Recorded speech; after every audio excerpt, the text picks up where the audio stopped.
Well, hello, welcome everybody. Hello to here, beautiful Cal State Long Beach on our final week of classes. Yay, which is why everyone is wearing black in the audience, I can tell, right? Welcome to our event, Alea Iacta 5. This is the 5th semester in a row we have been doing this. It's a joint initiative between me, the David Hood Chair of Ancient History, and also our Center for Critical Play, which is headed by Dr. Jeff Lawler and Dr. Sean Smith, both here today. Yeah. For all the hard work they've done, both setting up this event and setting up this event in the last 30 minutes.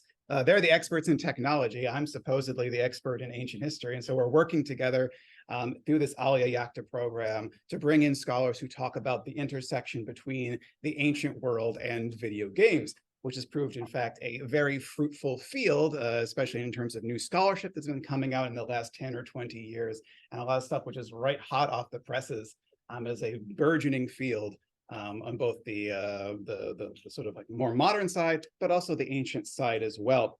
And so, without further ado, I'm going to introduce both of our speakers, Dr. Persyn and Eduardo Garcia-Molina. Dr. Persyn will speak first, and then Eduardo Garcia-Molina will speak second, and then we will have a joint Q&A session for all of you after both talks. Both talks should be about 25 minutes for you to ask whatever questions pop into your mind about their presentations, or working in the field of classical reception and talking about video games as pedagogical tools, as ways for thinking about history, really anything that comes into your mind.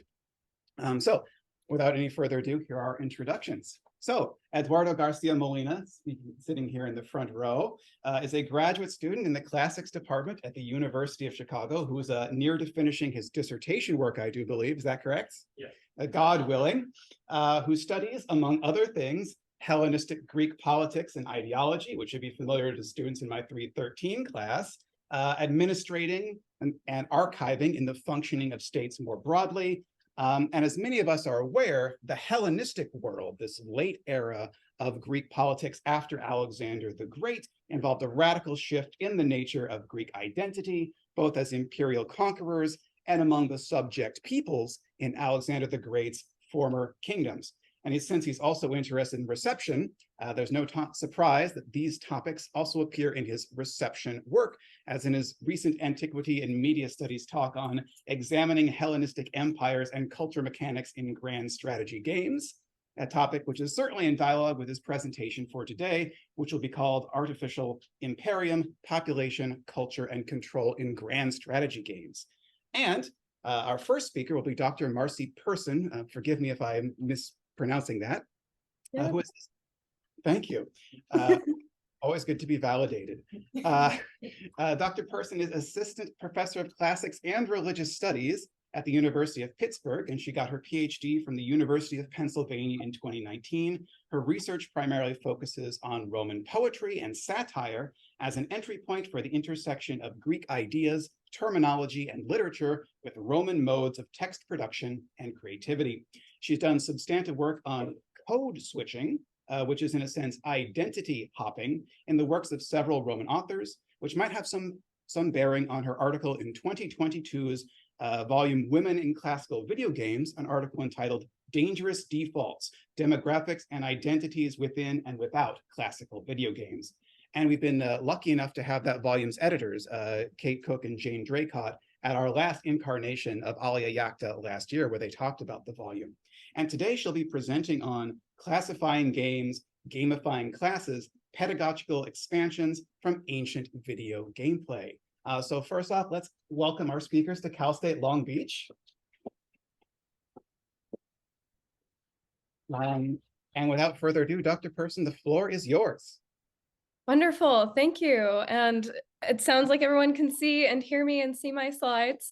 If anything changes, please do let me know. I want to start just with a sincere thank you for accommodating me on Zoom and, putting up with this very, interstices of ancient and modern gameplay and reality that is a virtual hybrid event like this. I'm really, really delighted that I can still be with you, even though my travel plans fell apart this morning. So this talk is in many ways a follow-up, and in other ways, sort of a prospective towards future work that has been on my mind since that 2021 piece came out.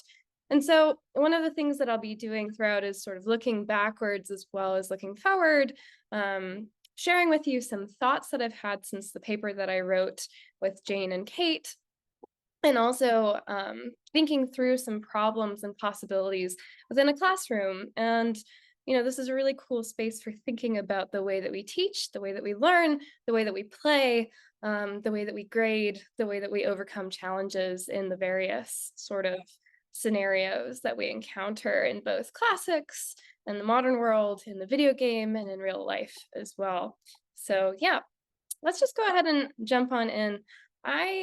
The slide is very bright. This is probably the brightest of all the slides. I wanted to start with just sort of a quick definition in terms, and also with the quick caveat, I'm sure this is very familiar to all of you. I'm not utilizing terms that are new. I am not taking credit for this idea of gamifying classrooms. I'm really just sort of approaching this with a perspective based on the experience I had in researching classical video games and women's representation in classical video games in particular. But before we get into that and into the nitty gritty, it's good for us to have the terms established of gamification, and also a related, albeit a little bit more jargon-esque term, edutainment. So gamifying is not new. It's been present in academic literature for at least 20, 15 years or so. There's some really wonderful scholarship out there. And in a nutshell, the idea of gamifying a classroom is based on the tenet that learning conditions are optimized when learners are actively engaged, when activities are diversified and stimulating, and when tasks can be accomplished either collaboratively or independently. And so gamification, when we refer to pedagogical gamification, is a very large umbrella term. It not only refers to sort of traditional board playing game style plays, but also video game play as well. And of course, in each of these different sort of categories of gameplay, there are different rules, regulations, norms, and ways to play off meta as well. So gamification is this massive term, and when you're talking with people, sometimes they literally mean that they have gamified a classroom by bringing games into the classroom. Sometimes they say that they've gamified a classroom by borrowing the structure of a game or the concepts of a game from the classroom. So I was really inspired by this, sandbox idea of what we can do with pedagogy when we think about it from a gamer and gaming point of view. But I was also struck by potential challenges and the ways in which the limitations that we come upon in especially video games, but also in board games, may also be replicated in a gamified classroom as well.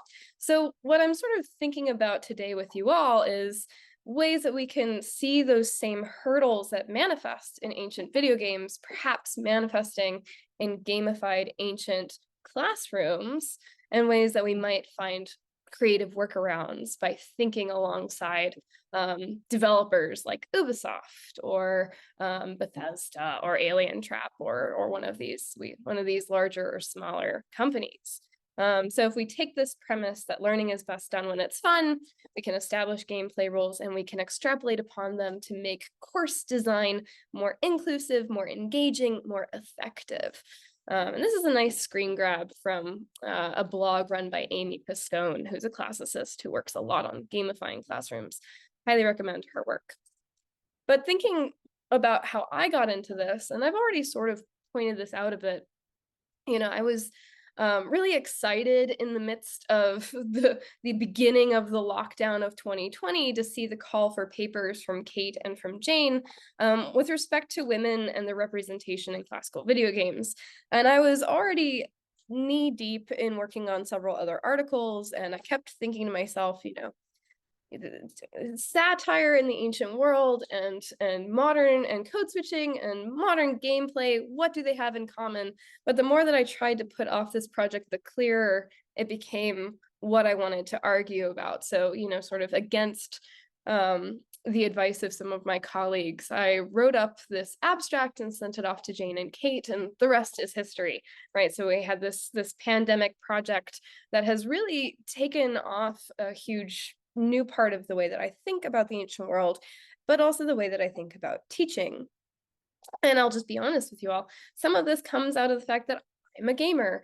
I grew up playing role-playing games, especially JRPGs, and I'm still, unfortunately, have to admit that I still video game with games like League of Legends, which is embarrassing to admit, but is still, so, these contexts of video games have continued to be a part of my life. And I wondered if we could apply interesting theories to specifically classical video games. It was a new material, it was a long-standing idea. I had a lot of fun writing the article, and the more that I wrote about women's representation in video games, the more I realized that the way that we portray the ancient world in video games is a manifestation of the way that we portray the ancient world in classrooms. And that's not a coincidence, because of course, many of these gaming software development companies reach out to professors, to academics, to various scholars, to former classic students, to former ancient history students, to see what the ancient world would have looked like. And so we see the biases of the modern world actually being duplicated in video games. And then that duplication of the bias in turn affects the way that upcoming generations perceive of the ancient world. So in other words, if I am cited as a scholar on the next Assassin's Creed, then whoever plays that Assassin's Creed is going to inherit some of my ideas about whatever ancient world Ubisoft is depicting. And in the course of this research, I was looking specifically at the representation of sexed female bodies in video games in the ancient world across various genres that had reached a larger selling point in the markets from around 2012 to 2018. And big picture takeaway, you don't have to read my 25-page article to find this out. In terms of the bodies in a video game, women tend to be around a third. In terms of the soundscape, they tend to be around a tenth. And those are both optimistic numbers. So there's a very clear discrepancy between gender balance, or as we perceive of gender balance in actual history, and the way that we are representing that in video games. And that imbalance in turn gets translated into the gender imbalance that we see in gamers themselves, who are still, by and large, identifying as male, although that is something that is changing. So at the end of this paper, and again, sort of under lockdown at my desk and very enraged as a female gamer to find that, yes, even in 2016, women were being underrepresented in video games, I wrote this sort of rallying cry end paragraph to this paper where I was, admitting that the failures that we see in representation, not just of women, but of non-binary people and of marginalized groups in ancient video games, is also something that we're seeing manifested in classics at the academic level, in the classrooms, and thinking about ways in which we might diversify and make classics more accessible to everybody, not just in a video game format, but also in a classroom. And three of the big takeaways that I've found particularly interesting to think with in the intervening 3 years, which is strange to think will soon be in 2024, but there were three major issues that I had to address in this paper that I think can be extrapolated upon in pedagogy and specifically in course design. And I know that a lot of you are students, so maybe I'm giving some of the game away. But at the same time, I think that getting user engagement and getting your ideas about the way that a video game and a video game play can affect a classroom design could be really fun and really interesting. So I can't wait to hear your thoughts. But there's basically three tenets that we can see making or breaking representation in video games. And one of the first key aspects of the way that video games work as of around 1995, is this concept of first hour gameplay theory. There's a lot of great scholarship on this. De Servier and Weiberg are a really good place to start. I'm also a big fan of Chung and Zimmerman and Nagapan's paper as well, so you can see those citations here. But in essence, you've probably experienced this if you've ever searched on YouTube a video of a gameplay, because most gameplays of new video games that have just dropped are the first hour. And so studies have found that when new video games premiere, user buy-in is determined within the first hour of gameplay. Some have argued even within the first 15 minutes. And because of that reason, and because that first hour is trying to establish a lot of things, the gameplay, the world building, the character, the avatar, whether it's a sandbox game or not, that first hour tends to be the one that is written over and over and over again by the studios. It's the one that is the most agonized. It is often also the one from which you see the most screen grabs and trailers, etc., in the promotion of video games. Because once you get past that first hour, a gamer is hooked. There are some exceptions to this, but generally speaking, this applies across the board. And in thinking about this from a course design point of view, and as someone who teaches quite a lot these days, I was really struck by the fact that the first hour gameplay theory feels a lot like syllabus hooks. We at Pitt have a 2-week add drop period. And if students stay past the 2 weeks, they're in the class according to the registrar. But really, you can determine if a student is likely to stay within the classroom within the first 2 class periods. And for that reason, in designing classes, many instructors also put the most effort into those first 2 to 3 class meetings in order to determine what the stakes are, in order to hook in the gamer, as it were, and also, of course, to develop what the narrative and goals of the game will be. So this was one very clear parallel, and something that I want to think further with you all. Another aspect that was particularly striking and that continues to draw a lot of attention and scholarship is this idea of the personification of an avatar and the relatability of a character. So whether you're playing a first person or a third person game, studies have shown that people sometimes identify very closely with the narrator's perspective or with the first person POV, but in some cases they don't. And this has been particularly studied through the Tomb Raider series games, because Lara Croft was in many ways an iconoclastic main character, one of the first female, quote, badass characters, who was in some ways designed to be an empowering to female gamers avatar, but was also still hypersexualized and clearly marketed towards a cis heteronormative male view. And in studies done on the remaking and redesigning of Lara Croft over the last decades, there have been very mixed reviews, and users and gamers of all genders have had various responses. And in some cases, we see gamers identifying very closely with Lara Croft and finding themselves empowered because they feel proximal to her as an avatar because she is not sexed as male in the game.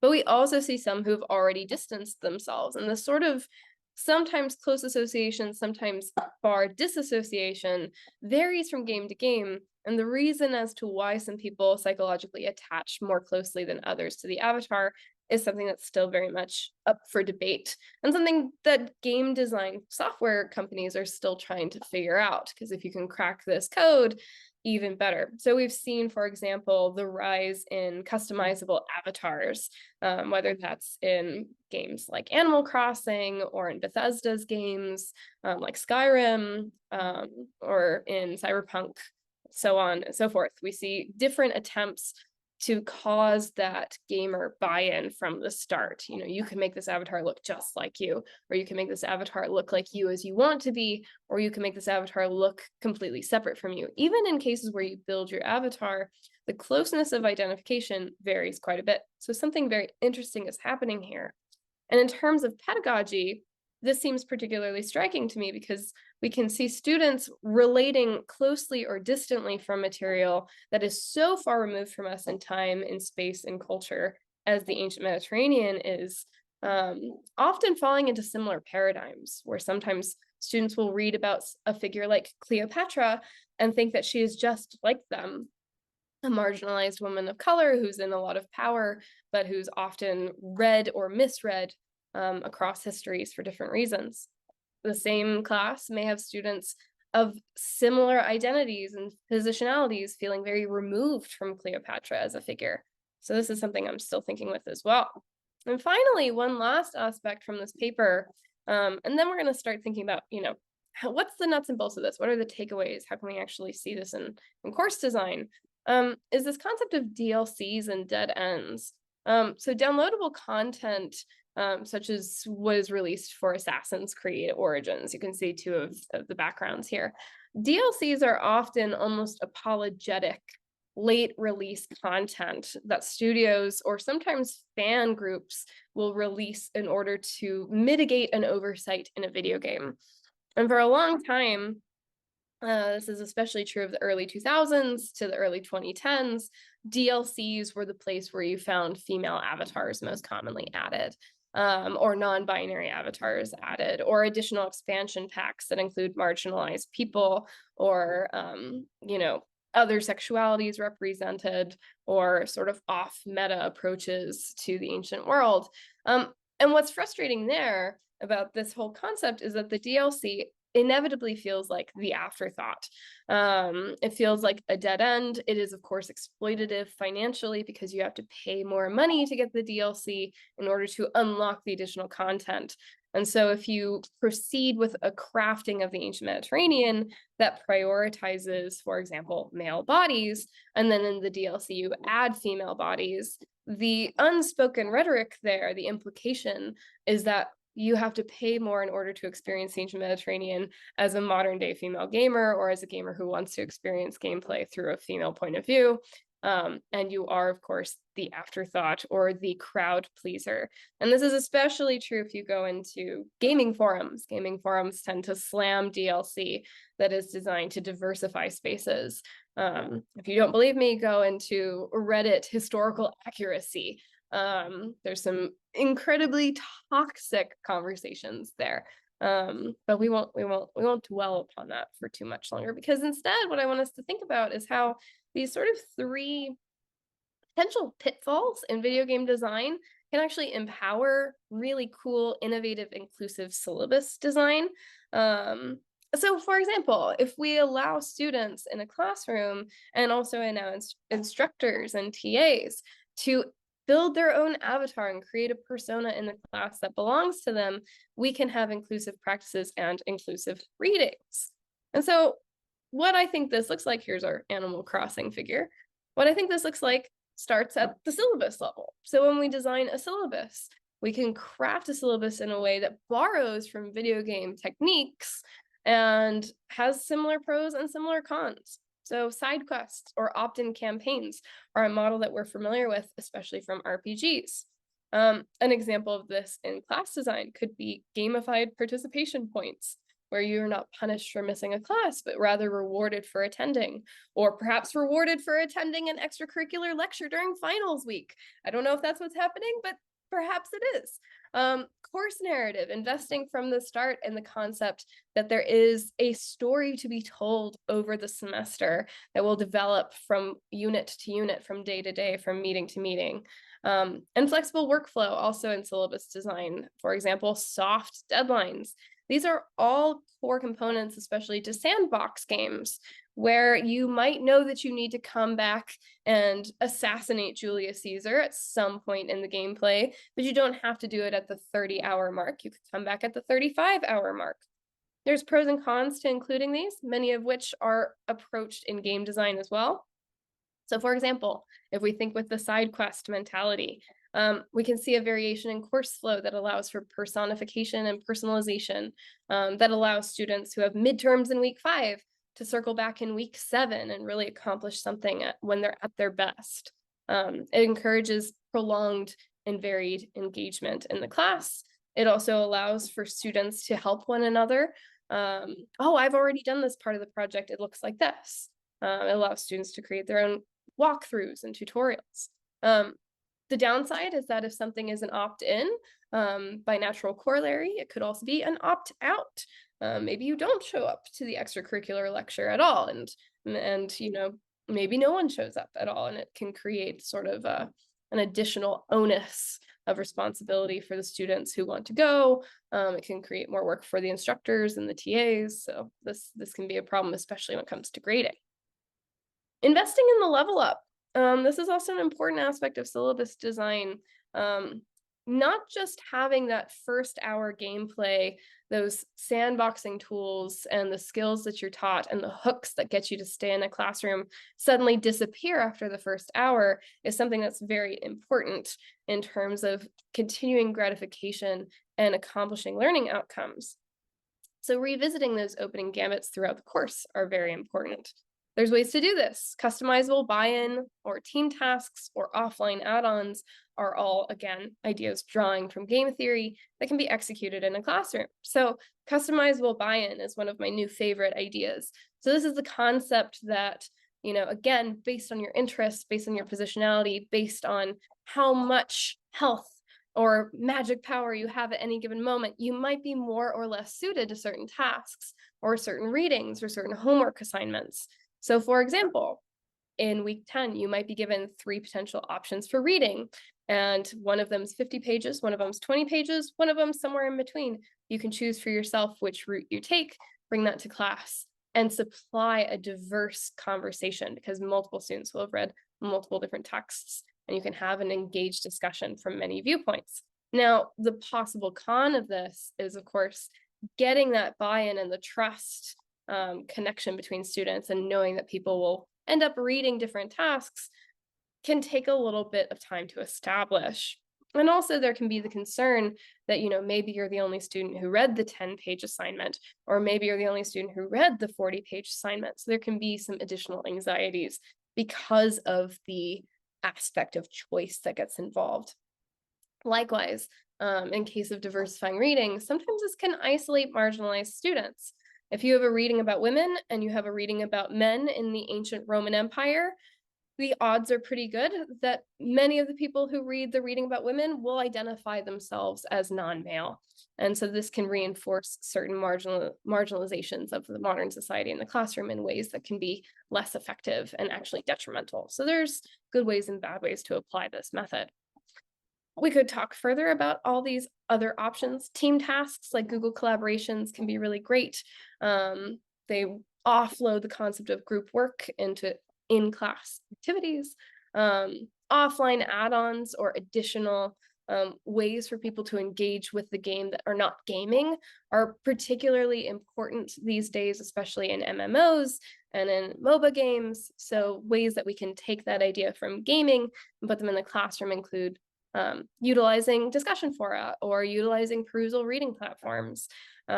More than ever before, I think this generation and this time period is interconnected in social media, and there's really powerful ways that we can utilize social media within the classroom and beyond it, rather than just being distracted by TikTok and Instagram like I am. Potential hazards. One last sort of big takeaways, and then some last closing thoughts. When we're thinking about the design of a course versus the design of a video game, one very clear parallel that might emerge is this idea that the final project could look like the final boss.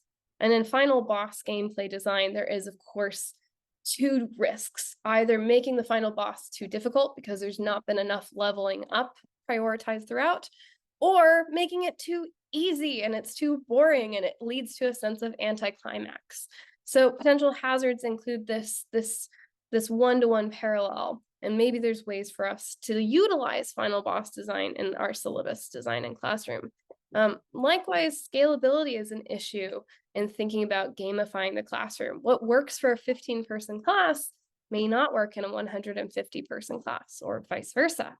And finally, most people these days have played video games of some form or another, even if it's a video game like the 3-ball games where you match 3 and it eliminates everything.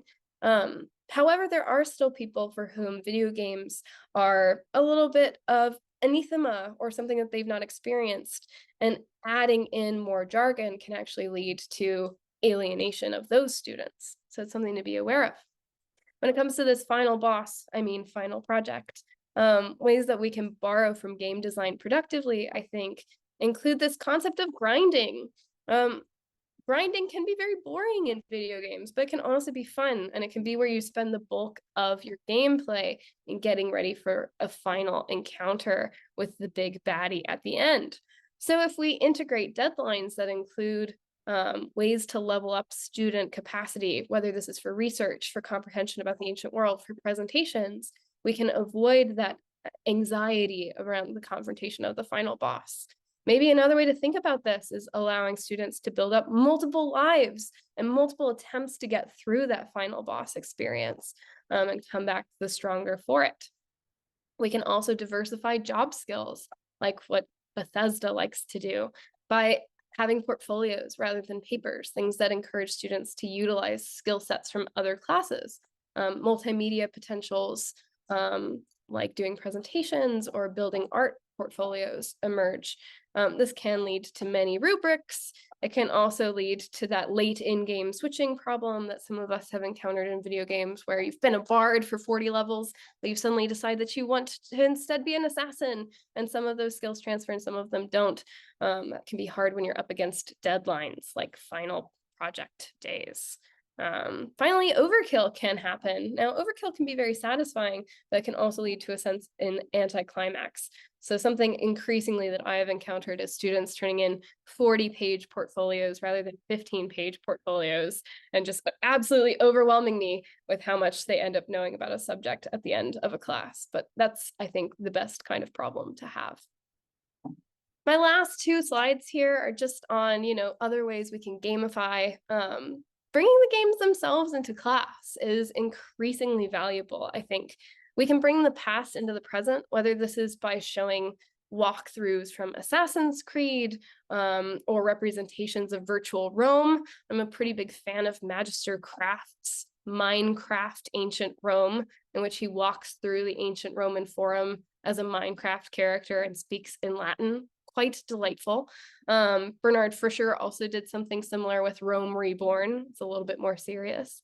But you can also bring the present into the past. This website that I've linked here, Locus Ludi, received an ERC award, and they actually took ancient Roman games and made them playable on their website. So if you ever wanted to play Roman chess, it's a lot like Japanese Go, and you can play it online for free. The possibilities are virtually endless, especially when it comes to virtual reality. And we're seeing this increasingly as well in museum spaces, where museums themselves, such as the Domus Aurea Museum in Rome, actually have integrated virtual recreations of sites that allow people to tour them. You don't have to go to Italy to see ancient Rome anymore. And that's just a final thought and takeaway.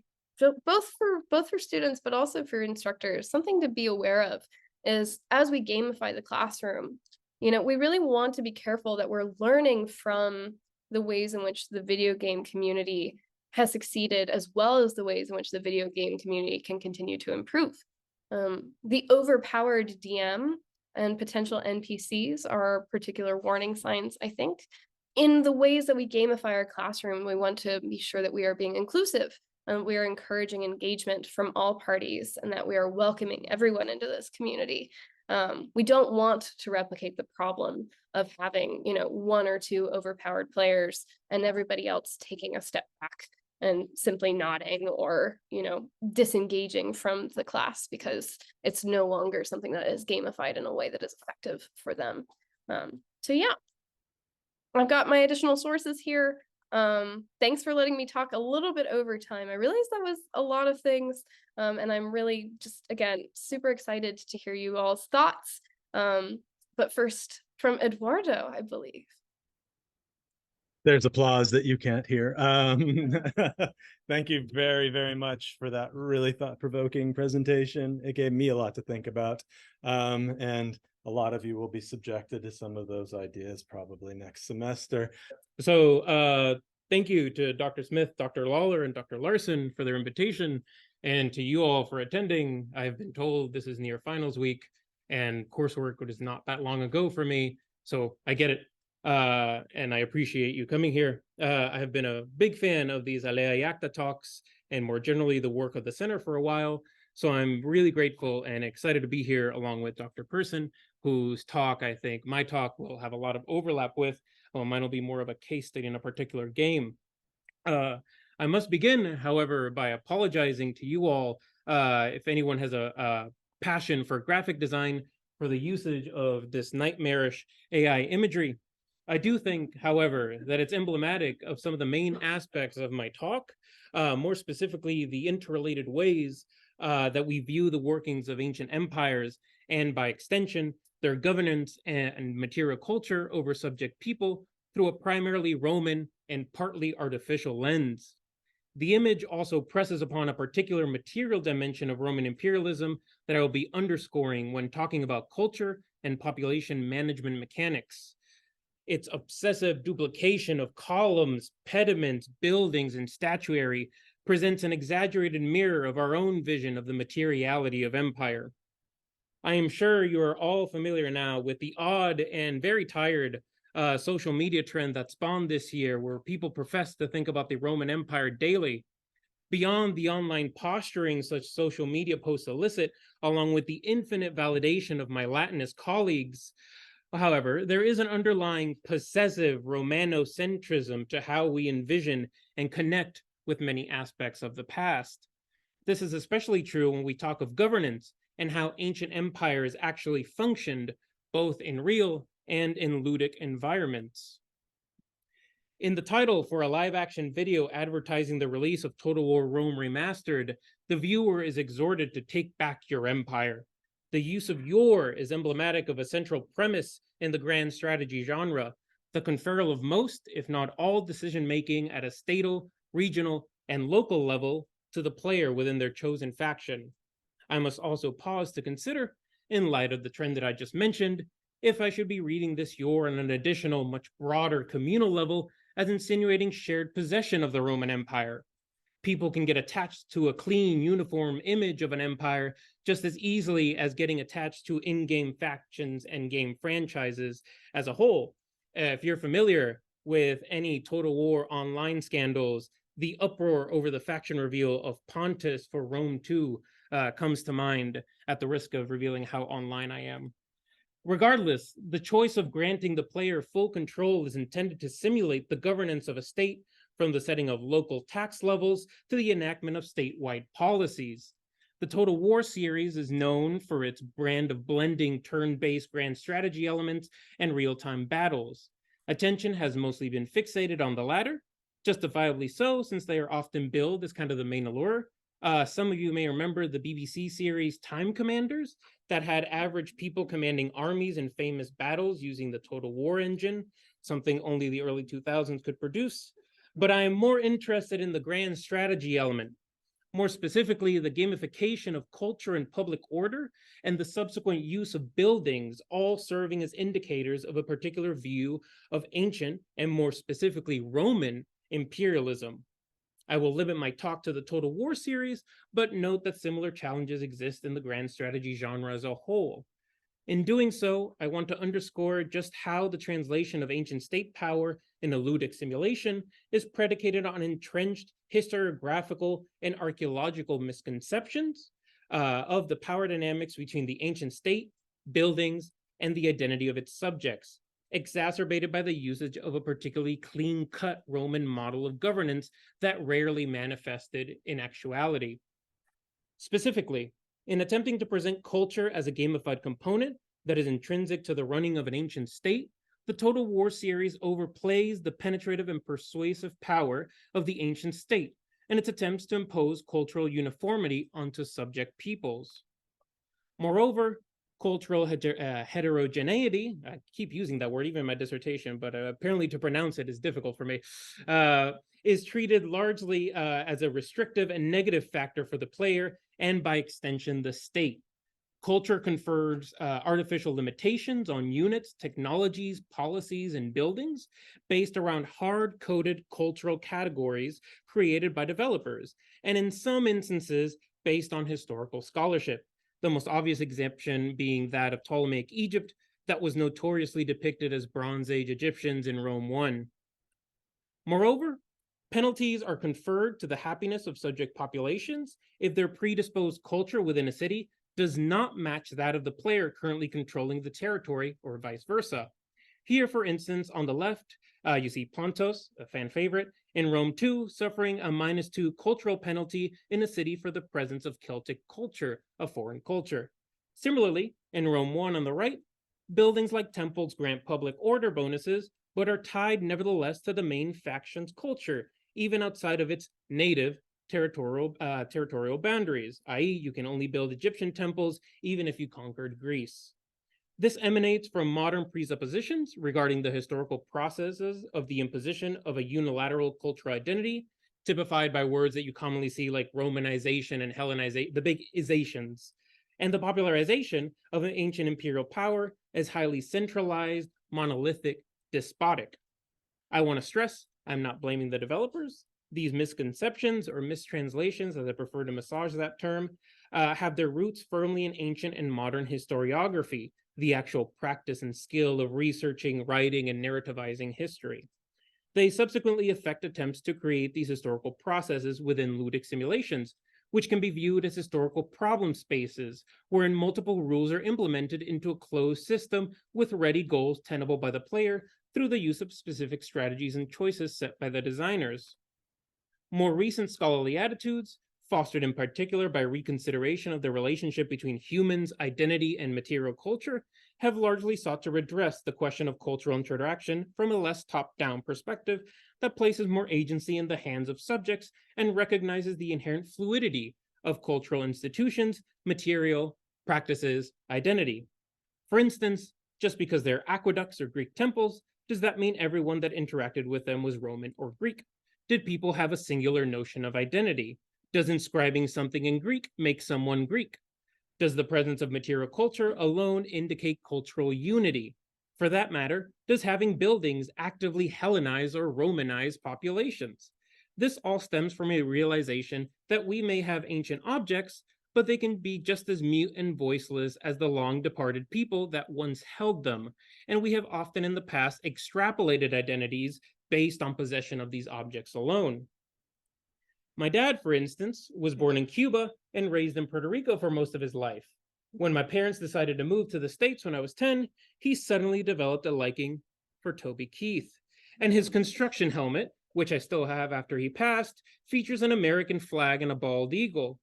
If an archaeologist found just that helmet with no record of my dad's lived experience in history, what would the natural conclusion drawn regarding his identity? Such observations, complications, however, do not readily fit into the quantified parameters of a ludic problem space, nor the dominant narrative of ancient Roman imperialism that we are often accustomed to. Before examining the mechanics of culture, we must first turn to public order. This aspect is meant to emulate the level of control the player has in any given region via a numerical value, with lower scores presenting an increased risk in the player losing control of the region through a rebellion that must be then put down. The design choice to favor the representation of urban environments as the main conduit for the governance of regions further simplifies this, resulting in the campaign map being visualized as islands of conquerable populated cities in vast seas of empty hinterlands, and all administrative choices filtered through an urban interface. Later games do feature a province system with a capital city and 2 or 3 smaller settlements, but this nevertheless contributes to our urbanocentric picture of antiquity, and by extension, the limitations of the reach of the ancient state. Almost all mechanics in grand strategy games, but in particular, Total War, as befits its name, are in service of the overarching goal of conquest and the establishment of a hegemonic order that shapes the player narrative.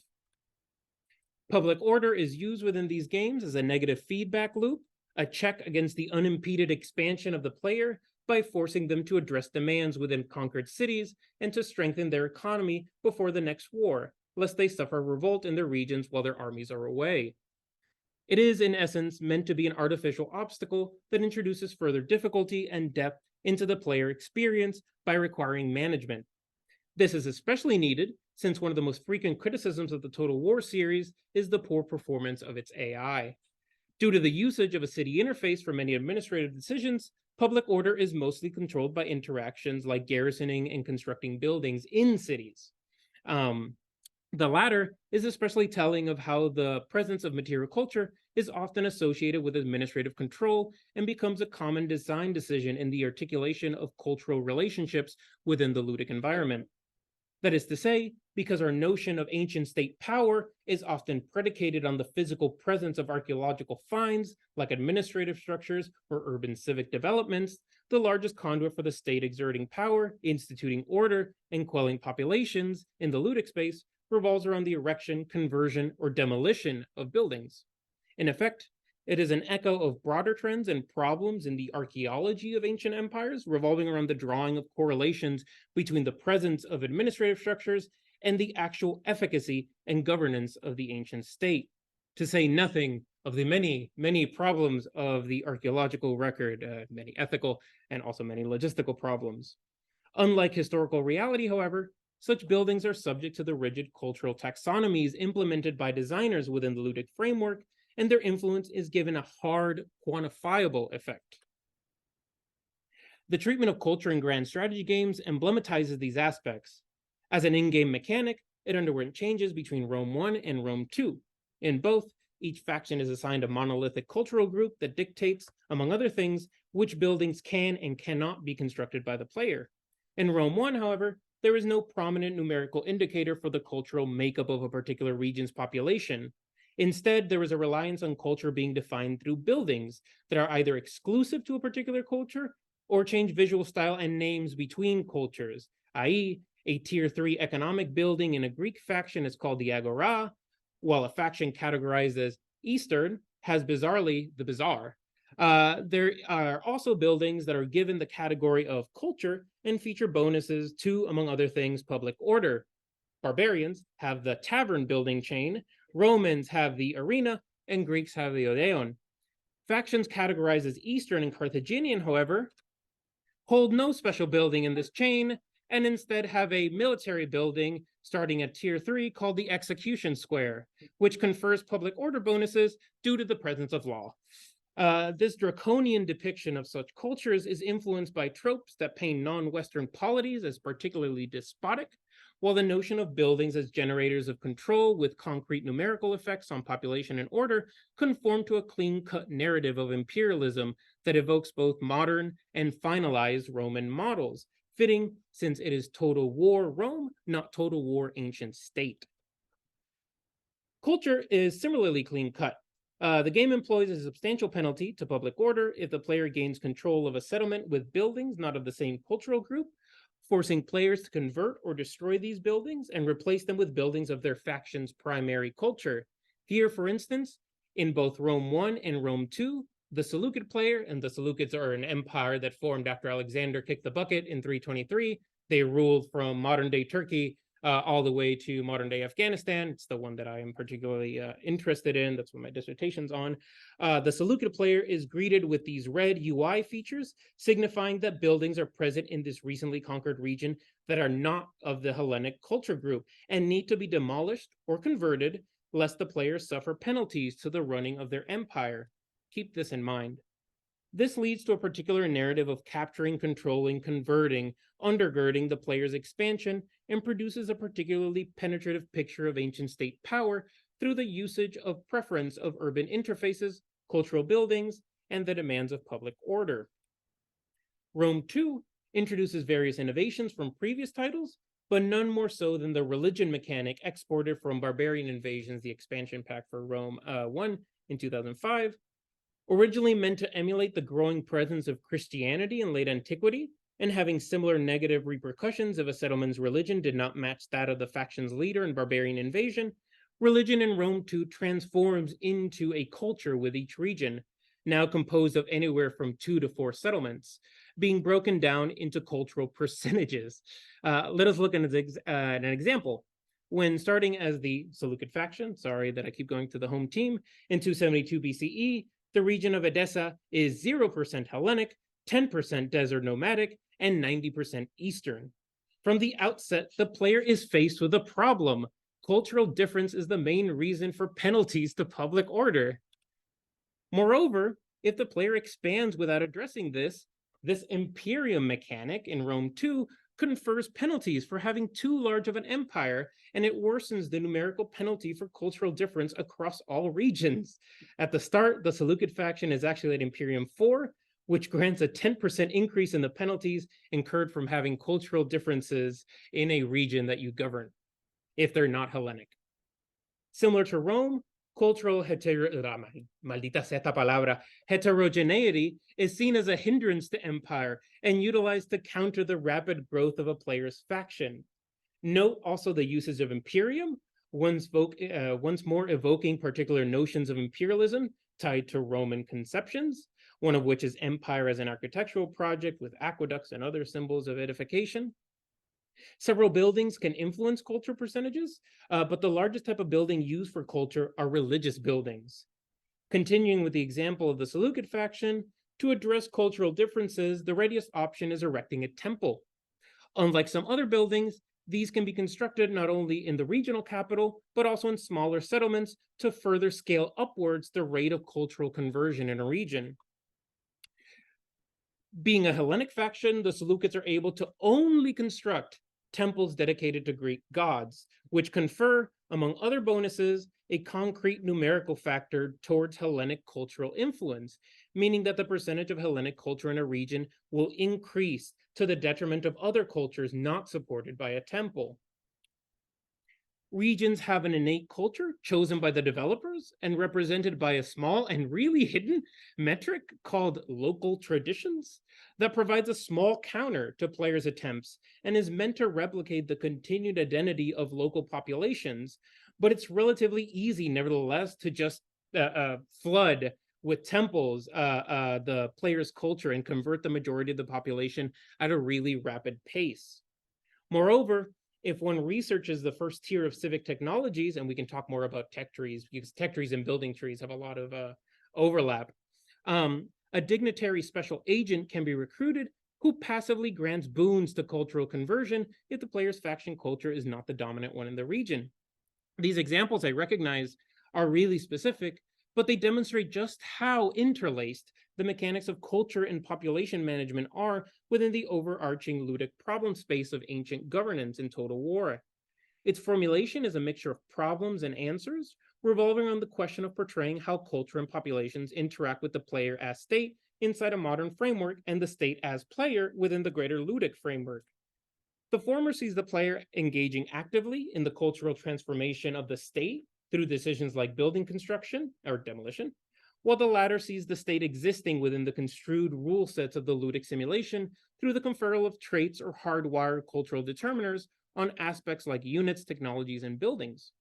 Both facets contribute to the overall emerging narrative of ancient imperialism as a historical process grounded in the conversion of cultures and pacification of populations through both urban demolition and edification. To underscore the disparity between historical processes of governance and game narratives, here is one of my favorite objects, a Babylonian foundation cylinder, an object placed within the foundation blocks of a temple to commemorate royal patronage. It's like a mixture of a placard and a time machine because it's actually hidden in the block, so you never get to actually see it, from the Seleucid king Antiochus I. Written in traditional, very conservative Akkadian, it proudly states that Antiochus restored the temple of Esagila in Babylon. Compare this act of restoration of a temple of local religious import with the mechanics of conversion or destruction that we saw before.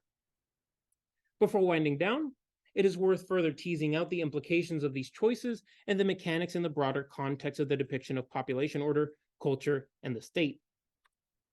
One particular aspect not mentioned explicitly above is the compartmentalization of physical space and peoples on the campaign map and its contribution to the perception of forced cultural diffusion. At the administrative level, all grand strategy games present the player with an overhead view of the world that subscribes more to modern cartographical habits and spatial visualization than actually was available in antiquity. Moreover, it is a world that is defined and compartmentalized into preset administrative regions that often conform to the historical Roman provincial system, and in doing so, consign ancient governance to a particularly Roman spatial model. This is for everybody. The barbarians, everybody has to play along the Romans' rule of space. Population order and culture are tied into the schema, consigned to individual regions with demarcated lines that turn subject peoples, their appearance already faceless and numerical, into objects that predictively fluctuate between mechanical states of happiness and unhappiness and are mostly passive recipients of culture. Much of the terrain in the campaign map is devoid of human habitation. A few buildings are scattered here and there. The odd mule loaded with goods traverses a road is usually used to denote trade, and resources like marble or exotic animals like elephants are visible rewards to be exploited, but human habitation is almost solely depicted within the urban environments in direct control of the player as state. The gaze of the player is meant to emulate the gaze of the state, drawing on James Scott terminology of the ancient state, or to be more precise, the ancient state formed by developers attempting to implement their preconceived notion of the ancient state into a ludic simulation.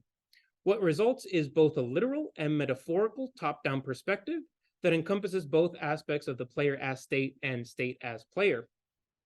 Within this perspective, the role of material culture as an indicator and generator of culture is heightened. As a consequence, the ancient state is afforded largely unchecked power to enforce cultural homogeneity, I can say that one easier, onto populations by its ability to destroy the buildings of other cultures and amass resources for the construction of its own buildings.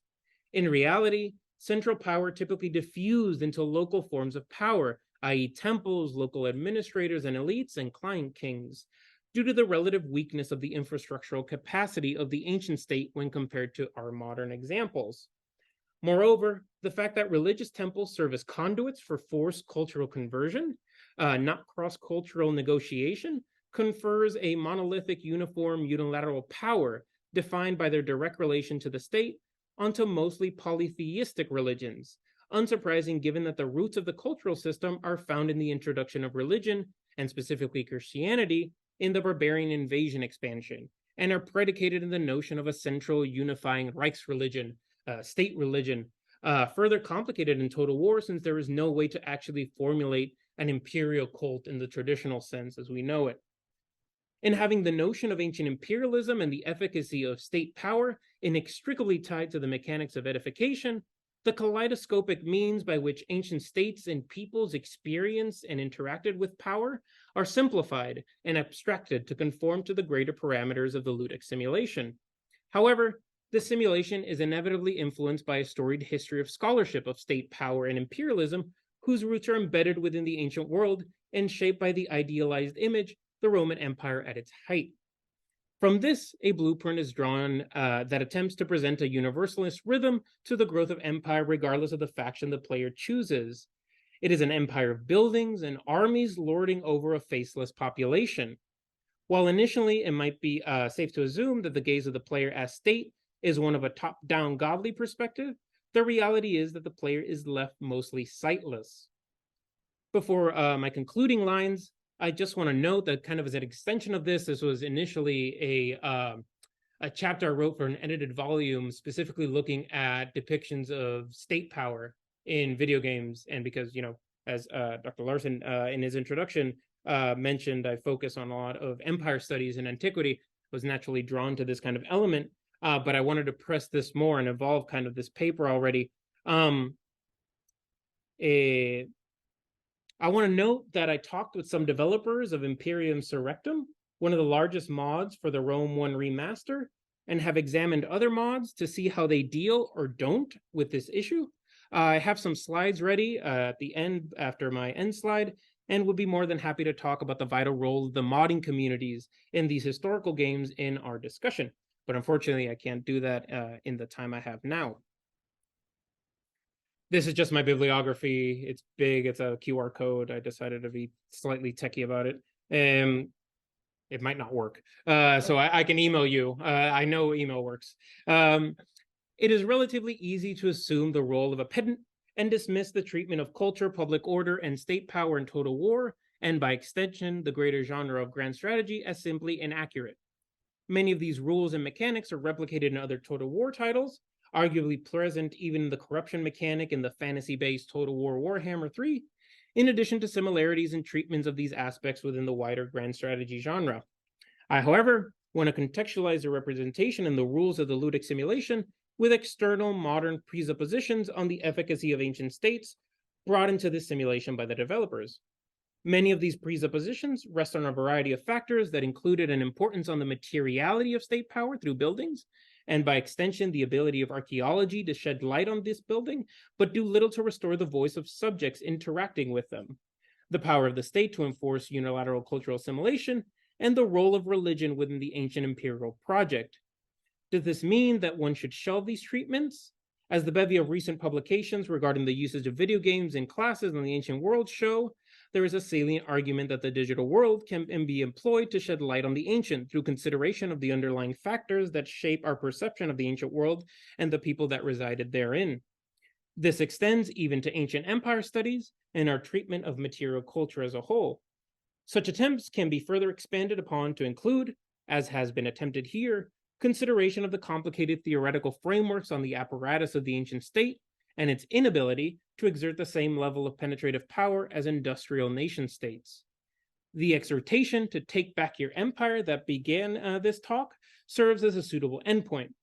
The possessive is rightly placed, for it's simply that, our shared notion and thoroughly modern of empire. Thank you.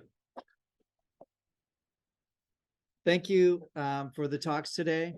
I know some students may have other classes now, but if everybody would like to hang around for a little bit and join our Q&A, that would be great. We appreciate both speakers being here.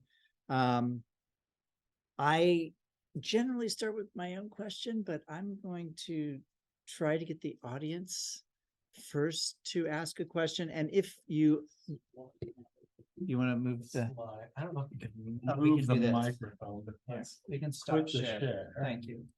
Swap the, can't really swap the camera to the audience, but we don't have an audience camera. Well, We- maybe we can. we can do an audience. I can swap. watch Take that this. one and twist. No, just No, make because my- the camera is up here, but we have this camera here. My computer on to. We can take any questions. Take a question while I'm doing the tech bit here. I almost have it. You almost have it together. Almost have it. All right. Just take some time to get our ideas together and thinking about this. I know, as Sean mentioned, when Dr. Persyn, did I pronounce that? Persyn. Doing what Persyn? Thinking about how your practices in what we might call gamifying the classroom, and thinking about that, a lot of that mirrored in some ways ideas of being more open and student-centered about approach in our pedagogy, right? And some of these ideas of best practices, but really thinking about them in a more nuanced way, right? There's a few professors here, and thinking about a syllabi when you had mentioned the sort of first hour in gaming, which is so true. I think most of us know that, but even in our own classrooms, that kind of that hook and that catch to get students to buy it, and it actually kind of brings up a question of the problems maybe of syllabi production. If so much heavy lifting is done in the beginning, then what, right? I know as the semester does grind on, you students can hear this too, that we have to be very flexible and move things around and change things, but we've also kind of embedded a notion about what the class is about early on and how we stick to that when, as you yourself mentioned, and I can see to this too, teach many classes. I don't know if you have any thoughts about that in terms of how to not just have that first hour introduction, but how to move beyond that first hour. So it isn't just that reproduction, like, oh, you're always pulling back from that beginning. You employ cheats. You Actually, kind of, yes. So thank you for this question. Yeah, and I mean, I think I don't have the sources cited on this, but in addition to first hour gameplay being hugely important, the follow through is also key, right? Because we've all been hooked by the first hour, but then given up at hour 20 or hour 40 for video games, and have been students or have had students in our classes disengage at sort of the similar narrative point in a class. And so this is kind of thinking about the syllabus design overall, thinking about the game design overall. You can't just have a really amazing first 2 weeks. You can't have a really amazing first game hour and then let everything kind of go to crap right afterwards. But life happens, and we also want to build in flexibility for student engagement and interest, and real world events taking place that maybe shift the dialogue of what our class is emphasizing in real time. And I have both a failure anecdote of this semester and also an aspirational one to sort of touch on this. And I got sick with a stomach bug in what was week 7 of my class, and we were supposed to read in a Greco-Roman religions course about atheism, and it was sort of this bridge between we'd already encountered and established sort of the paradigms of normative Greco-Roman religion, and we were about to start getting into mystery cults, and philosophy felt like the right moment then, and then I was sick. And I had guest speakers coming in to talk about mystery cults the next week, so we just sort of put philosophy on hold until this last week, right after Thanksgiving, which I have discovered is not when anyone wants to think about ancient philosophy, including myself. So these course narratives sometimes work and sometimes don't. But one way that we can borrow from game design, I think, effectively, is the sort of the first example that comes to my mind is admittedly not cheat code, but DLC content, where certain DLCs can be added into the gameplay at any given point. So like in Skyrim, you can become a vampire at any given moment. That's the first example that came to my mind. And I think that there are course activities and events and conversations that you can think of as self-contained modules or downloadable content that can be engaged with at various points as sort of this is a self-contained one-day class. I'm going to leave within the syllabus the flexibility for us to add this when it feels the right moment for it. But it's so interesting because I think that amount of flexibility is counterintuitive to engaged syllabus design.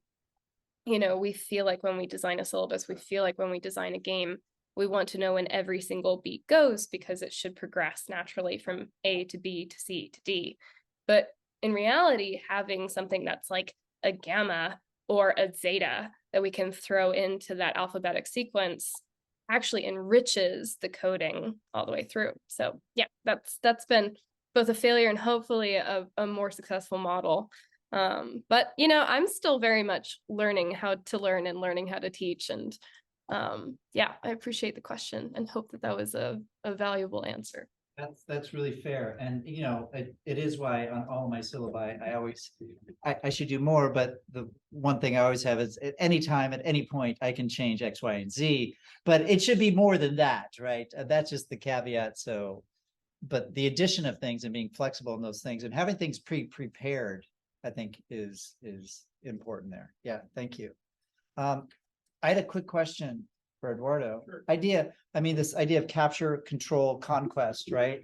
And looking at your visuals, it really made me think of space in the game. A couple of those last slides where you have these, and two things. Obviously, I'm not an ancient historian, nor do I play Total War, but I was here for your presentation.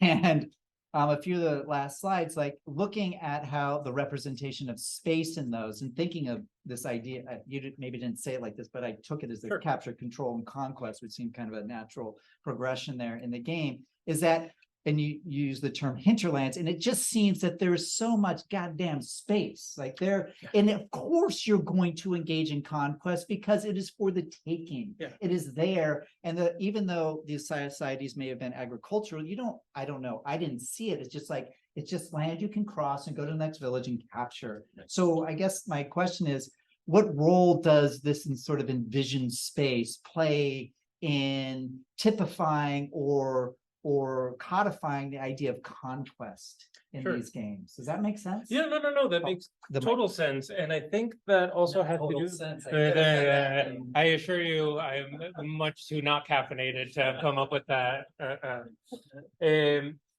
No, I think you're right. And that's also one of the main problems. Total War has a very bad, and you can see this just online. Again, I'm revealing too much of how online I am. Dr. Person, see me? Oh, no. Okay. That there was a poll or something that people were asked, how many turns do you go on campaign before you just go to another faction and you get bored of just, this continual rhythm of expansion, destruction, very superficial building? Because one of the main, it's not like Civ where you can play tall, right? The building trees in Total War are incredibly limited, and they all have this kind of forward drive towards just getting more territory. Even the temples that I showed, if you look at some of the bonuses, they're all geared towards like making your units better or making your economy better for war. Like if you build a temple for Ares, your units get recruited with a little bit more veterancy. If you build it for Hephaestus, the god of forging, they get a little armor bonus. So even like the cultic aspects, like Hephaestus being a god of artisans and craftsmanship, you don't see that. I mean, you see it, but it's only for crafting things of war instead of, I don't know, baskets. Or I don't know what baskets was the first thing that came to mind. I think I've Mary Serapis on the mind with his head basket. But I think it does have to do with the kind of underlying just force that propels the player forward. And it has that of conquest, and it has that impact on the map where you just have these nodes of control that cities are just meant to represent, and it just ends up being like a game of hopscotch between cities. The hinterlands, if again, I think this is a casualty of just the fact that you can't play tall. Like if you just sit there and you're content to play, I don't know, pick a faction, Pontus, let's go with that one, and just decide, okay, I'm not going to expand. I'm just going to, chill and, I don't know, become rich. No, you can't it's very limited. The trading you can do, the AI is usually really aggressive towards you, especially on the higher difficulties. They just straight up hate you and will force you to play a defensive war and everything. So there's a lot of things that kind of propel this narrative of just expansion. And I think that also replicates a lot of the historiographical or the history narratives that we paint of the Romans as just expanding, consolidating, and just monolithic, just like this uniformity that you see. One of the modders that I talked to for Imperium Surrectum, they have their ear to the ground. They have a Discord server. They get a lot of responses from people that play their mod, so they're much better sources to kind of gauge popular reception than a developer that's very often displaced. I mean, you can get the public relations person to kind of force them onto Reddit to engage with the peasants, and then eventually they get run off, especially Creative Assembly, the Total War forums are just toxic.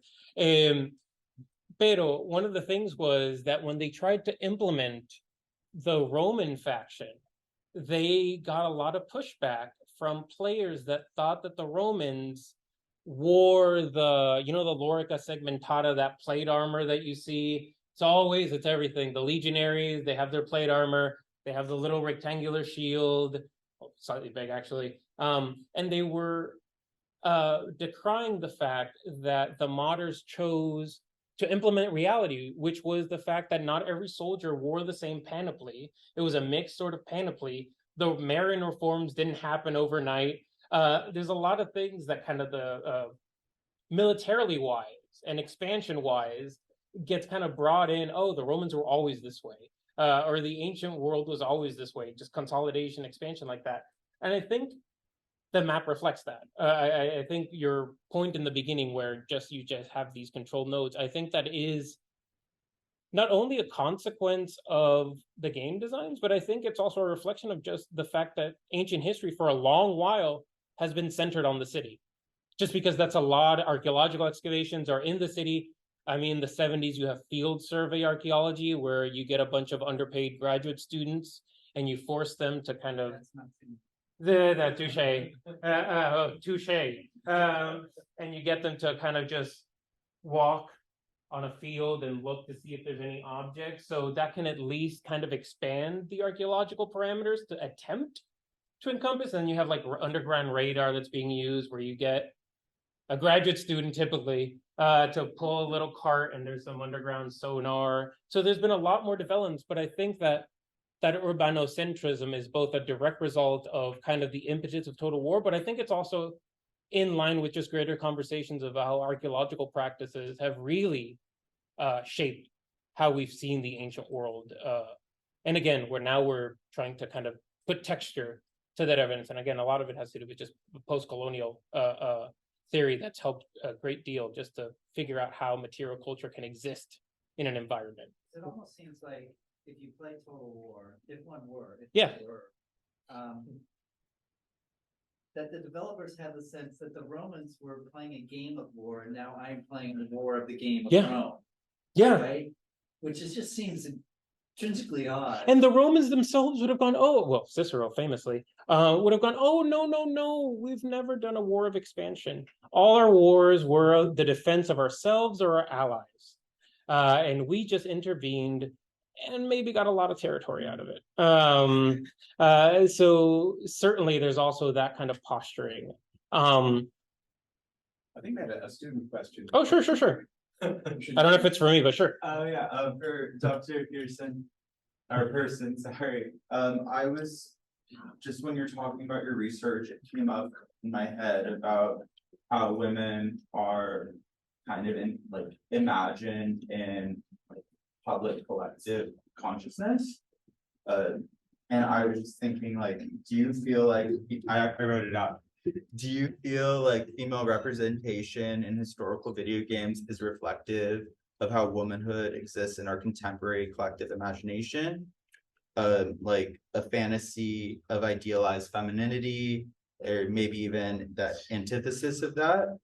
And if so, do you feel like the fictional representation is spread into other forms of media beyond playable games? So are we applying really our own contemporary ideas of what into historical figures? Oh, what a good question. I love that you wrote it out because I write out my questions too.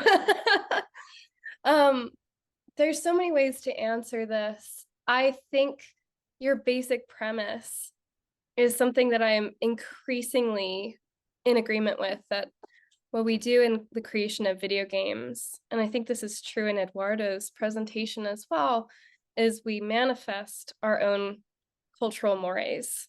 And sometimes we do that deliberately, and sometimes we do that in very insidious ways. So through the course of the discussion of Total War, one of the things that thinking about space, thinking about colonization and conquest and capturing, I don't think those were the 3 C's, but thinking about that, there's also that fallacy of inevitability, right? That inevitably Rome will win, and that inevitably will have these sort of lines on the map that reflect what we think the empires look like. And that's very clearly a manifestation of the way that modern colonization works and has worked and has hidden the way that it works. And I think that's also true in the representation of gender. One of the really early important works on women in the ancient world in classics was Sarah Pomeroy's book, and it had this wonderful, catchy tricolon title of Goddesses, Wives, Whores. And in looking at those 3 sort of categories throughout Greece, especially, and then later Rome, and sort of a second volume, Sarah Pomeroy was pointing out that those are the archetypes of the ways that women are described in ancient texts. but still that's often the way that they're classified in video games. There's a really wonderful paper that I've got in my citations for the 2021 piece, which is about how the default characterization of women's bodies in ancient video games tends to be as the mother or the lover / damsel, or as a sex worker. And the sex worker is usually keyed as sort of a boon to the hero, a la, Grand Theft Auto, right? And that is actually something that you can see played out even in games like Rise, Son of Rome. There's 3 named women characters, and there's a goddess, there's a mother, and there's a dead wife. Yeah, it's pretty grim. And I think actually the same voice actress served for 2 of them. There's like 2 voice actresses for 3 women, and they're all archetypes. And so I think that this is very much a manifestation of the idealized feminine and the way that the idealized feminine reacts to the idealized masculine, because that's the other aspect of this. And, as I think we're all aware, one of the key aspects, one of the most important reasons why representation matters in video games, in media, in real life, is because it's intersectional, right? When we represent women effectively, we also represent men effectively, and we represent non-binary people effectively, and we can manifest the ways in which there are more than one effective paradigms of behavior and of social norms. So, it's interesting because more recent historical video games, and especially sort of independently developed ones like Hades is a really great video game, have been pushing back on concepts of traditional masculinity and also of representations of the female form, as well as representations of non-binary characters. So Hades is a particularly excellent example of questioning gendered ideals, because there is an inclusion of a non-binary god in the game, in the main gameplay. So yeah, it's a fantastic question. And, thinking about how that manifests in a classroom, the texts that we choose to read with students, the narratives that we scope out in the course can also either perpetuate or question or challenge these paradigms that American society has internalized. So thank you for that. It's such a great thought. Thank you. Other questions from the audience? I don't know your name, sorry. So I have a question which is mainly for Eduardo, and has to do sort of with my own experience playing the Total War games when I was a younger and more bloody-minded man. And it kind of has to do with, actually I have students from my Religion 413 class in the audience about like what your argument about temples, and sort of like them as this very kind of incrementalizing, very limited agent of cultural production. And as we know, like scholars of the ancient world know, and my students know at this point, like the ancient world is totally religiously diverse, at least in a modern understanding of what diversity is. And we're like, in studying ancient religion, we are constantly thrusting the fact that there is not only so many different like gods and goddesses and places, but the astonishing blurriness of boundaries between one divinity and another. And it's so striking that you get to build one goddamn temple in your city, like when the city of Rome has hundreds of them, and it's incredibly limiting in its picture of culture. And I'm just wondering if you had any sort of thoughts to respond to that. I'm so sorry that I'm gonna go to my Hellenist, Hellenist, ¿cómo se dice? Knee-jerk reaction, which is gonna be, I actually had I don't know if I can pull it up here. I actually had a slide that's actually fairly comical, that is looking at, is it still, yeah, it's still perfect. Oh, sure. While that's going on, the Ptolemies, right? They take over Egypt. They reside there for a long while. The Ptolemies are one of the best examples that we have kind of cultural diffusion, especially in the terms of religion. they famously depict themselves as in concert with Egyptian gods, but also with Greek gods. But the funny thing is that, let me see if I actually have it up here. Oh, so here, you're playing as the Ptolemies. I knew this question was coming. It was a fascinating question. Ptolemies, they can build actually temples to Isis, to Serapis. So they can build some that are kind of composite gods that are transferred over. You have Zeus Ammon right there in the third one. All of them give Hellenic cultural influence, and that's it. Because it's tied again to this system of one cultural faction, one religion, one state religion. So again, like you can see developers twisting and turning, trying to figure out how we're going to kind of represent the kaleidoscopic nature of ancient religion, especially polytheistic religion, especially where you have a lot of, you go into a temple and sometimes people just go, oh, that's kind of like my god that so there's a transference process that gets just absolutely steamrolled.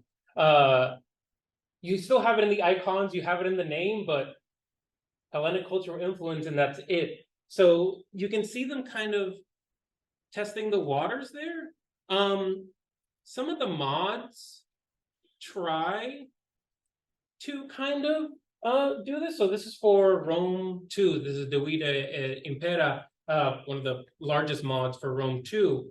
And remember the little Antiochus that I showed where the Seleucid king is actively being the patron of the restoration of a local Babylonian temple? They actually try to integrate that mechanic into the game by having this temple restoring ancient Babylon, which technically also means restoring of the temple because Babylon had these massive temples that were crucial to the running of the administration. Only problem is that they do Persian cultural influence instead, because still they're trying to finagle with like. And Persia doesn't even exist. Exactamente. So you can see them just like, but they're working within the parameters of, they can't mod everything. They can't introduce like these wide sweeping things. They're still restrained by the modding and the accessibility, but still it's intrinsically, and you're right to point this out also, and I didn't underscore it enough, that you also have one slot. So it really does encourage that like mono god development, even though you can then in like Cadax or this or Hatra have these other temples and you can kind of like collect them all like Pokemon. But still, all those Pokemon are going towards your primary culture typically. And they actually try. I don't have it here. Mira aquí. So they try to kind of also massage this by giving each faction traits. Faction traits is also one of my little the things I'm super interested in, how developers try to transfer like what they perceive of as like Cultural. Like what is a Roman? Or like what bonuses do the Romans get? Make more roads. It's usually infrastructure stuff. You can see this in Civ 6 too. But for the successor kingdoms, so the Alexander kicks the bucket, all those, including the Seleucids, the Ptolemies, the Antigonids in Macedon, and also the Bactrians for some godforsaken reason. They have this perk right here, Alexander's Legacy. Minus 50% resistance to foreign occupation. So they're a little bit better at managing a multicultural empire, but your buildings all convert everybody anyways. So it's still replicating this thing. So you can totally see attempts. They all eventually have to yield to the system in play. That's a very superficial governance system. I wonder if if you asked like a Roman emperor, does religion help in the governance of your empire? I'm not sure what they would say. I don't know if the answer is yes or no. Also, the fact that you can't do like an imperial cult or something doesn't help. Like you can't give your emperor divine properties or anything like that because you're the player. You're a faceless state person. So you can't develop a cult of personality if you don't have a person identity in the game world as it is. So I don't know. I've decided to sit here and like do this as my waiting for questions. Like, idle animation. Hi, I want to apologize. I had to miss most of this because I had a cheers meeting. But I wanted to say, so I'm classicist trained and I'm directing comp lit, and I was in the comics and digital narrative and culture class yesterday. I didn't know this randomly. I was in there and it was their video game. Amy was doing right. It's her video game segment, and she run an Assassin's Creed, but the tour function, right? And so I was blown away. I mean, I'd heard of Assassin's Creed. My students told me they played. I play Eve, so I don't know about Assassin's Creed, right? So I was blown away because, like, you can travel all over Greece. And I'm like, oh, where should we go? Dr. She's like, oh, my city. And so they're looking around. It was interesting because you can choose 2 characters to play. And so the student in charge chose a female character, and like her face, right, talking about representation, was very much female. But then when she was running around, it was like you couldn't tell if it was a male or a female. It's just somebody running around, and jumping and doing all sorts of things. So I thought, oh, that's kind of interesting. But then there were all these sites, and they showed this weird kind of half decayed, half reconstructed vision of Mycenae where the walls were partially crumbled, but there's still some paint. And I was like, what is this? And then Herodotus shows up as your tour guide. And they talk to him like, manufactured, let me tell you about my culture. It's like, what accent is that? And I was confused, but I still very inspired, And I thought, well, this is so cool. I could take this to my Greek mythology class. But then they didn't really, I think, I wanted to hear what you think about the purpose of this, because it seemed to me that this was maybe to inspire people to look deeper into Greek mythology or history, but not really teach them anything, because they just throw a bunch of names or things like that. Oh, Agamemnon got killed by his wife when he came home. It's like, oh, okay, So I don't know. I'm sorry if this has been dealt with already. Which of our speakers would like to take this question? Feel free, Dr. Persyn. I'm happy to jump in. Yeah, it's funny because my Greco-Roman religions class, we watched this video tour from the tour mode of Assassin's Creed Odyssey of Delphi, because I think it's a really great way of showing that Delphi isn't just the Delphic shrine itself. It's all of these additional dedications and monuments, and you can like climb the buildings because of course you can, because it's Assassin's Creed. But the funniest thing to me is that the video, the person has modded out their horse so that it's on fire all the time. And it's this really funny, like you're in the middle of these ruins and everything looks beautiful and realistic. And there's, all of this amazing recent scholarship reflected in the recreation, like the paint colors and the placement of certain scales of different shrines that are dedicated. Such close attention to historical accuracy, and then this amazing just suspension of disbelief that happens when this flaming horse comes trotting up the path. And I think what's going on there in part is Ubisoft has this tendency to throw in Easter eggs. There's a long story behind Cassandra as the main character of Odyssey, where originally she was designed to be the default main character. The president of Ubisoft eventually was outed as having said that women don't sell video games, and so at the last moment required a male protagonist to be written in, and the compromise with the game designers was that you get to choose between having a male and female avatar. So there's certain aspects of that anonymity of the form from a distance is a shortcut, because they had to ad hoc a duality of gameplay that wasn't initially supposed to be there. And what's also very funny is that this story came out, I think, about 6 months after Odyssey premiered, and there were multiple articles, and eventually there were reprimands, and the president was fired. But in the intervening 6 months, gamers almost immediately picked up on the fact that Cassandra's gameplay, her dialogue, is a lot more compelling and clearly well written, and more thought was put into it. So gamers had already suspected that she was supposed to be the primary lead.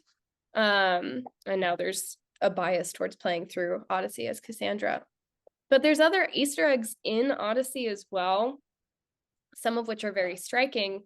So as you sail from place to place in the game, there are sea shanties in the background.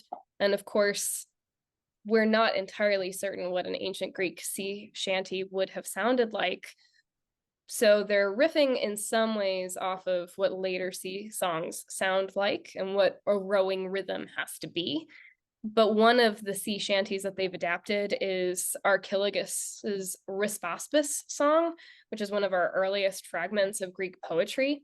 And it's in ancient Greek, and it gets translated into English, I think, in the second refrain, but there's absolutely no additional context. And if you don't know what you're listening to, there's no guide to let you know. So this is one of the interesting aspects of the pedagogical value of video games, especially those designed in the Assassin's Creed line, that there are these, clearly well-researched Easter eggs embedded for people who can see the tip of the hat, but there's actually very little in terms of breadcrumbs that allow people who don't know what they're looking at to reach that conclusion. So yeah, in some ways, this is an ongoing question about UX design for pedagogical software and edutainment in general. So for example, if you use Duolingo has a lot of additional assisting software if you go into their chat function that doesn't exist within the gamified app itself. And whether or not it's the purpose of the software to primarily be fun or primarily be educational is a back and forth that keeps getting negotiated. But I'm really glad that you got to see that, because I think Assassin's Creed is one of the easiest entry points into how effective ancient video games can be within a classroom. So fantastic question. Sure. I'm just curious, when you spoke about like the mod of the horse on fire, it just struck me as like very like Dadaist or like Marcel Duchamp. It made me wonder about like the fine line between artistic expression in historical video games or just historical narratives and then like revisionist history in a way. So just how are they really creators, I guess, navigate? I don't know if you'll even know this, but how are people really not crossing that line, or are they consistently? Because I'm not as familiar with video games as probably some other people.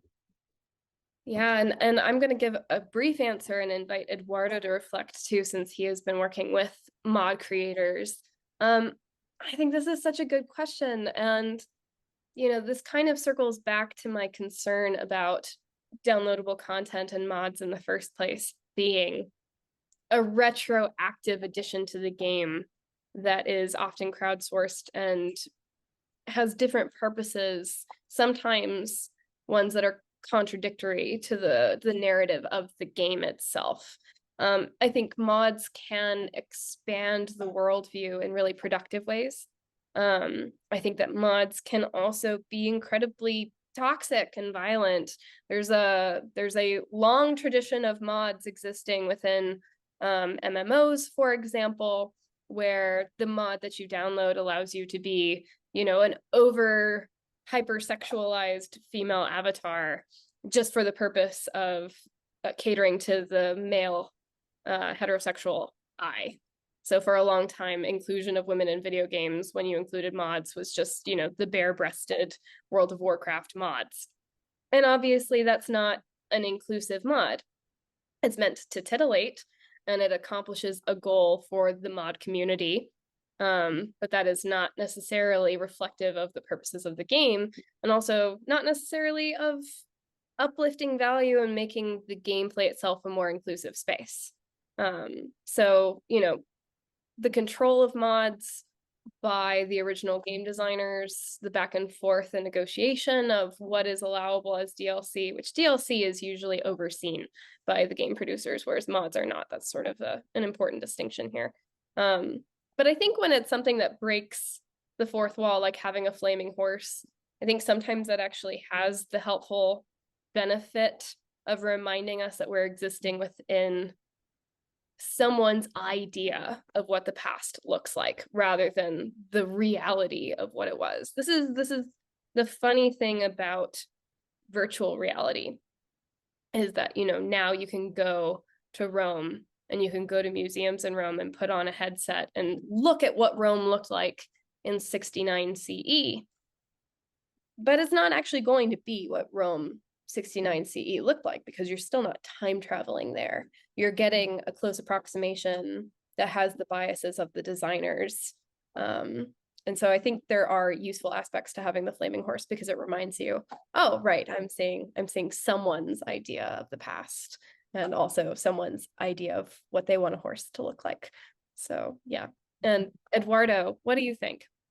Sure, just to jump on that, especially because in stand up for this, tired of idling with my legs swishing because I can't reach the ground because I'm not tall enough. Especially in Total War, because you have a very passionate, let's go with that, community of military enthusiasts that have a particular idea of what ancient armies look like, of what, you know, ancient empire look like. I'm going to use another example. I talked about the Lorica Segmentata and the fact that the modders face backlash because, oh, why aren't all my Romans wearing this plated armor that I see in movies, in that Legion movie or something like that, or some Russell Crowe thing? There's another one. It's a relatively popular one. Let's talk about the Spartans. There is, in the original Rome, the Spartans had this elite unit of Spartan hoplites that wore these like flowing red robes that reached to the ground. This was before the Snyder nightmare. That was 300, and then we got, well, to some, the appealing of oiled abs on Gerard Butler might make them more engaged with antiquity. But the problem is that Spartans, they kind of have this perception, especially after that movie. You see it everywhere. You see that damnable lambda shield that oftentimes you just see held upside down because they don't realize that, you know, that's an actual thing. Or you see Molon Lave come and take them, that famous refrain said against the Achaemenid king. So you have this romanticized portrayal of the Spartans, and then the modders try to implement them based on reality. So this modding team for Imperium Surrectum in particular, it's a mixture, a hodgepodge of developers, of coders and everything like that, but also people that are in universities and, you know, plow through the military history books and look to see what is available from our oftentimes very fleeting and very minimal evidence, and draw like units based off of a mention in Polybius or something like that. But the problem is that people have certain visions of what ancient armies look like that very often does not conform to, when they try to implement them, what they actually perceive. So for example, you know those Osprey books? They're very popular. They're like army books published from like the 70s and onward. You see them everywhere when military historians talk about them. And it's basically just sketches by a very good artist of what he thinks the panoply of soldiers are like.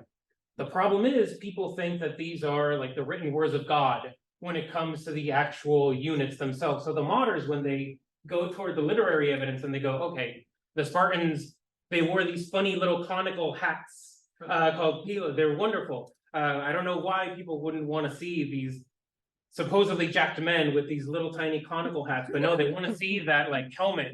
They want to see the Corinthian helmet that we all know. When they implement them, then the players go, no, this isn't what the movies, my Greek helmet, the thing. No, because ancient militaries in particular are subject to just logistical concerns that like shape armor. The Macedonian phalanx, only really the front rank had, at least in the beginning, had really good armor, because the front rank was the one facing the pointy spears. The others in the back were fine. They could just hold the spear and they didn't have to have everything there. Well, unless the front rank got killed, but still, especially, I think this question of like art and adaptation is super prevalent, especially in ancient warfare and kind of modifications to it, where people look at the evidence that people have not read. This simple. No one wants to read Polybius willingly. I do, but graduate student. So my choices in life are not exactly enviable. so yeah, even military stuff, you have this preconception of what a soldier is supposed to look like, how they're supposed to behave, the semblance of uniformity, that just when modders try to implement like what they actually wore, the magic is gone, or what they perceived of ancient armies fighting is like, oh God, that's what they did? That's what they look like? Oh no. Yeah. So I think that's also transferable onto that. Yeah. I was wondering if I could add a comment as Sure. well. Because I assume a lot of our picture of what like a frontline Roman troop would look like comes from monumental art rather Yeah. than objects. And so Page and even in column. the ancient world, Yep. it's an idealized version of what a Yes. top of the line soldier looks like for an audience, rather than a snapshot of daily life Yeah. Yeah, exactly. or a tombstone of something. Or yeah, or you have a buff guy naked holding a spear and a thing from a tombstone, and you're like, oh God, what did they do? It worked out a lot. On a broader point too, to your question, dude, a lot of, using the videos or walkthroughs or in the classroom is the points of that might be of contention or representation or what something was, are the points where discussion occurs, Yes. Yeah. right? Yep. And Yeah. provides ample sort of time to think about why something is what it is and how history or whatever it is you're representing is about. So they're useful in a number of ways. Yeah. We have kept, you have one more question from a student, is that okay? Okay, we've kept you guys for a while, so. I was just kind of wondering, so I've kind of observed that in like a lot of popular media, like we kind of take away the aspects of our life and kind of impede them onto the past, kind of like how we were talking about religion as more of like a dogmatic thing, as opposed to like what I understand is like a broader, just kind of let it be kind of thing. Just wondering, do you kind of think that's more of like a way to like cater to the audience, as you say, or is it like just kind of a conscious choice of the developers just to kind of let it ride, like kind of like how you see in Braveheart formation workers kind of just a bar fight? Yep. If it's all right, I'll because so this is actually reflected on also just the process of writing history. There's a lot of mirage that goes into kind of modern historiography on antiquity, where people go, the historian must be divorced from, he must report the facts as they were. Typically, they're talking about 19th century Germans, because that is apparently what people think of as monolithic when it comes to a historian, even though they themselves are subject to the times. So I think that's actually a broader concern of just how we have to intrinsically look at history. Oftentimes we have to use our own experiences in life as kind of sounding boards. So I think that's a natural human inclination. I think that's why diversity in history is so important, so we can get a lot of bouncing perspectives. But there's certainly still, especially in the total war games, just because like that que será approach to just like, oh, you do you, I'll do me. A lot of that just doesn't fit with what we think of when it comes to, again, and I go back to that horrid AI imagery of just like the Roman Empire kind of just being the self-replicating machine of uniformity, of standardization, that we see again in more advanced modern empires that actually have the capability to kind of enforce this through education, through a more invested information network, and all that. Especially when it comes to states, I think that's a thing. Especially when it comes to how we think ancient states behave, we always, this is more popular conceptions, modern historians are very much trying to go back and go, no, we shouldn't do like soft power, hard power ancient states. They're much more complicated in how they actually work.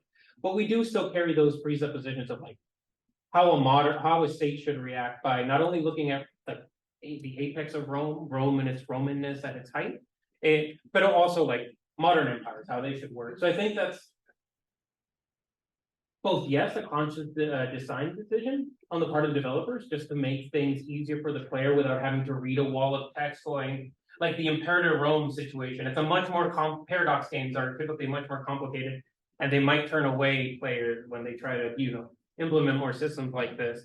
So I think that is a conscious decision, but I think there's also just an underlying facet of just how history, how we have to look at the past. It's often through this kind of bouncing through our own. And I think our strength is in recognizing that we're looking at our own and using that to the best advantage while realizing that the ancient world is also different. Does that make somewhat sense? Can I also jump in, Eduardo? Because I think that was a great answer and really picks up on some of, I think, core themes from your presentation. And I also just want to follow up too on the sort of personal level that I think that your question brought me back to mind of that Lara Croft paradox, right? Of like how sometimes if you're playing as Lara Croft, you feel like you are Lara. And sometimes when you're playing as Lara Croft, you feel like you could never possibly be Lara. And I think this is what's so compelling about the ancient world, because we're standing at a distance from it, yet it continues to inform our lives and inform our gameplays and inform our classrooms and inform our governments and the ways that we perceive of ourselves. And yet it's still so alien to us. And I find myself and I find my students, you know, we can read Catullus, for example, and Catullus will write something like, I hate and I love, why I suffer, I don't know, but I do. And, you know, we've all felt this at various points, and it feels so relevant and it feels like a Taylor Swift song. But at the same time, we're not Catullus, and we're not involved in this society in which, you know, sex is power and who you sleep with is essentially published the very next day and could lead you to getting a promotion or a demotion and might actually be negotiated at a dinner. And, you know, you can celebrate it in a poem because you're publishing your sexcapades, but not if you're a woman, right? Like there are very different social paradigms at stake for Catullus when he writes this. And yet there's something about this that remains immortal and continues to persist. And we can read this and feel like we're Catullus, and we can read this and feel like we've never been less like Catullus in our life. And maybe this is the solution to this designing your avatar relating with the ancient world or not, is that it's always going to feel very close, but it's always going to feel really distant as well. Yeah, those are my thoughts on it. What a great set of questions you all have generated. Thank you so much. Well, shall we give them a round of applause and let them go on their way? And thank our speakers one more time for spending 2 hours with us this afternoon. And thank you for accommodating Zoom and being here with us, despite the fact that you weren't able to get out here physically. We really do appreciate that. So I am so appreciative that you made this happen. Thank you so much, folks. for sure.